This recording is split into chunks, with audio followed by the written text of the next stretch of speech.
హల్లెలూయా. సుఖ జీవితంతో కూడా జీవితం.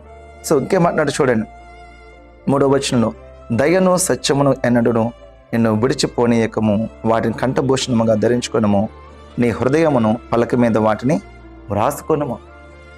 ఇంకేమన్నా చూసారా, మన హృదయమైన పలక మీద వాటిని రాసుకోవాలని. అంటే ఎప్పటికీ మన మనసులో, మన తలంపుల్లో అవి ఎప్పుడూ నిలుస్తూనే ఉండాలి. అలా నిలిచి ఉన్నప్పుడు ఆ వాక్యం మన జీవితంలో ఫలింపు చేస్తుంది. వాగ్దానం స్వతంత్రించుకోవాలి.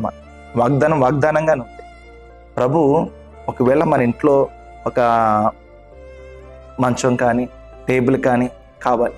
ఫర్ ఎగ్జాంపుల్, ఉదాహరణ మీకు అర్థం అవ్వడానికి ఒక మంచం, మనకు టేబుల్ కావాలి, బెడ్ కావాలి, మంచం కావాలి అనుకుంటే ప్రభు మన ప్రార్థనకి బెడ్ టేబుల్స్ ఇవ్వడు. కానీ ఉదాహరణకి ఒక చెట్టు మనకి ఇచ్చేస్తారు, ఒక రా మెటీరియల్. ఆ చెట్టు మనకి ఇచ్చేస్తే ఆ చెట్టుని మనం